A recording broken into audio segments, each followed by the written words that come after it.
The elevator doors slid open on the parking level, and everyone in the lobby froze. Two men in expensive business suits were pressed against the walls like they'd seen a ghost. Between them, on the cold marble floor, sat a third man, dazed, legs splayed, mouth open in pure disbelief, and walking out of that elevator like nothing had happened, was Mike Tyson. He calmly adjusted the collar of his leather jacket, gave the stunned witnesses a small nod, and kept walking toward his car. 30 seconds earlier, that man on the floor had done the one thing Mike Tyson had politely warned him not to do. Twice, he touched him, and in those 30 seconds, he learned a lesson about respect that no amount of money or alcohol could ever erase. If you've ever wondered what real power looks like when someone has nothing left to prove, stay with me, because this story is going to hit different. If you're new here, hit that subscribe button and the bell right now. We drop stories like this every single week that actually make you think. Let's rewind to the beginning of that ordinary Thursday evening in early 2025, Manhattan, a luxury hotel that costs more per night than most people's rent. Mike Tyson, 58 years old at the time, long retired from the ring, but still carrying that presence that makes the air feel heavier when he walks into a room. He had just finished a quiet business dinner. No cameras, no drama, just conversations about future opportunities, family, and the peace he had finally found after decades of chaos. He was dressed simple but sharp, dark jeans, crisp button-down shirt, black leather jacket, comfortable shoes, the kind of outfit a man wears when he's not trying to impress anyone anymore. Around 9:30 p.m., Mike stepped into the lobby. A few guests recognized him and gave respectful nods. He returned every single one with a genuine smile. That's who he is now, gracious, present, but always aware. He pressed the button for the 10th floor. His car was parked in the upper level garage, a common thing in Manhattan where parking costs as much as a small apartment. The elevator arrived empty with that soft, expensive ding. Mike stepped inside, pulled out his phone, and started reading messages from his wife. He was looking forward to getting home. Simple as that. The elevator began its smooth ascent. 40 seconds. That's all it was supposed to be. At the 8th floor, the doors opened. 3 men in business suits stepped in, clearly coming from the hotel's private dining rooms, mid-30s to early 40s, the kind of guys who close million-dollar deals and celebrate with $1,000 bottles. 2 of them looked tired but sober, the kind who know when the night is over. The third? Let's call him the problem. Early 40s, tie loosened, top button undone, face flushed red from one too many drinks, not falling down drunk, but that dangerous, I'm invincible drunk where every stupid thought feels like genius. Mike glanced up for half a second, the same way a lion checks the room without moving his head, then went back to his phone. He had learned decades ago, be polite but don't invite conversation. The doors closed. The elevator continued upward. Silence, except for the soft hum of the machinery. Then recognition hit the youngest of the 3, maybe 35, sharp navy, suit. His eyes widened. Oh my God, he whispered to his friend, then turned to Mike. Mr. Tyson, I'm really sorry to bother you, sir. I just wanted to say I'm a huge fan. It's an absolute honor. Mike looked up, gave a small, warm smile. Thanks, man. I appreciate that. The second sober guy jumped in, voice full of genuine respect. Seriously, sir? You're a legend. I grew up watching every single one of your fights. Mike nodded. Again. Thank you. Means a lot. He smiled once more, then politely went back to his phone. The universal sign that the conversation was over. That should have been the end of it. 2 fans got their moment. Everyone goes home happy. But the drunk man had other plans. Hey, Mike, the drunk guy said, voice way too loud for the tiny space. I saw that Jake Paul fight last year. The two sober men instantly exchanged nervous glances. They knew exactly where this was going. Mike's thumb stopped scrolling. His expression didn't change, but the energy in the elevator shifted. The drunk continued, emboldened by the silence. Jake really had you figured out, man. Put on a hell of a show. Let's be real. He exposed you. You're done. Past. You're prime. Nothing personal, bro, one of the sober guys muttered under his breath. Dude, shut up. But the drunk wasn't done. Come on, admit it. Everyone saw it. You're old now. It happens to all of us. Biology, right? He laughed at his own joke. Mike's jaw tightened, just slightly. Still no words. The elevator kept rising, 9th floor, approaching 10th. Then, the drunk made his first critical mistake. He reached out and touched Mike's shoulder, that cocky, overly familiar drunk guy pat. Hey, I'm talking to you, man. The temperature in the elevator dropped 10 degrees.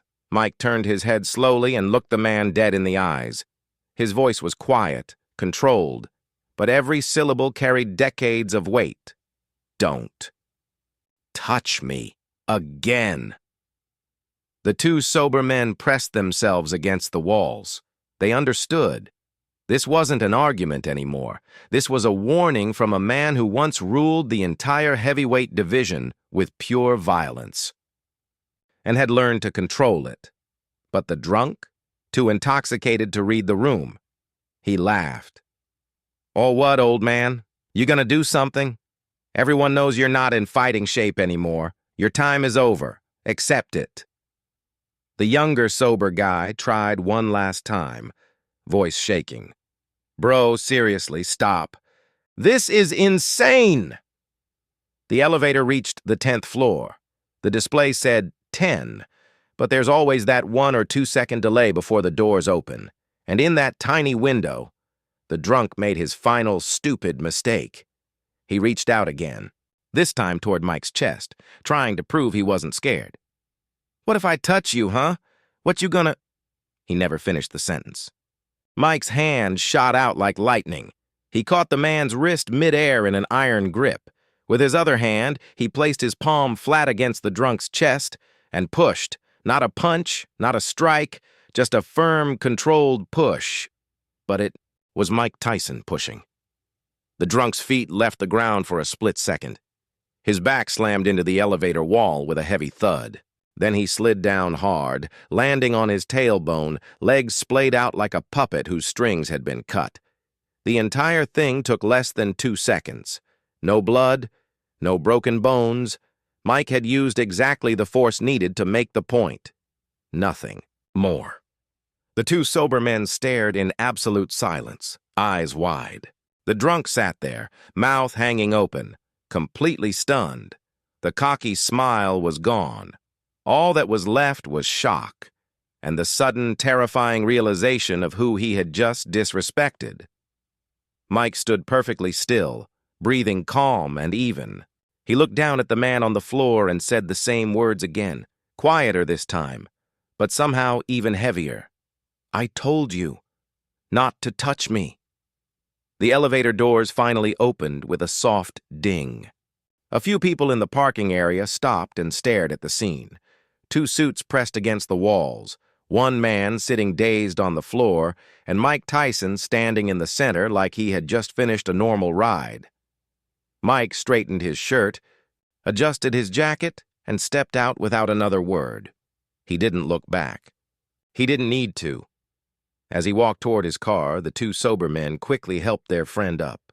The drunk was still speechless. One of them whispered, "Dude, that was Mike Tyson.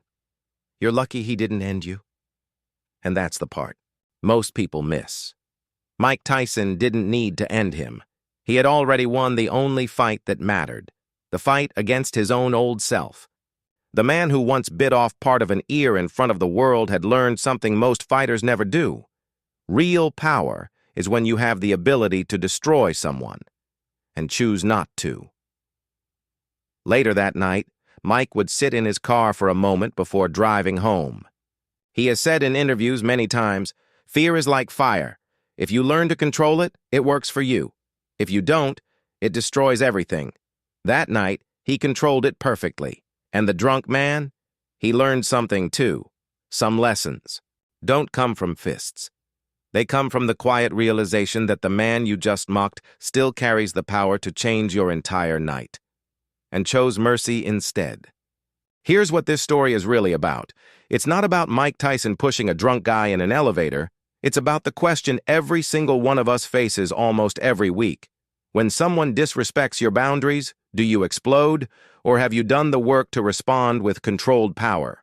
Mike Tyson grew up in one of the roughest neighborhoods in America. He went to prison. He lost everything and got it back. He became a father again. He built a life of peace after living in war, and he has said, discipline is doing what you hate to do, but doing it like you love it. Controlling your ego when someone insults you? That's discipline. Choosing not to destroy someone when you easily could? That's strength.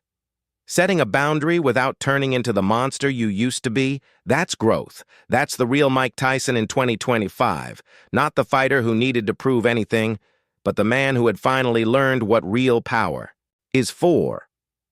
And that's the lesson we can all take. You don't have to be a heavyweight champion to protect your peace. You just have to decide that your dignity is worth more than someone else's drunken ego. If this story made you think differently about strength and respect, do 3 things right now. Smash that like button. It tells YouTube to show this story to more people who need to hear it. Subscribe and hit the bell. We drop real motivational stories like this every single week. Comment the word respect if you believe true power is control. Or tell me honestly, would you have stayed calm like Mike, or would you have lost it? No judgment, real answers only. Drop your comment right now. I read every single one. Thank you for watching till the end. You just proved you're the kind of person who values real lessons. See you in the next story. Stay strong, stay respectful, and never forget, the most powerful move is often the one you don't make. Peace.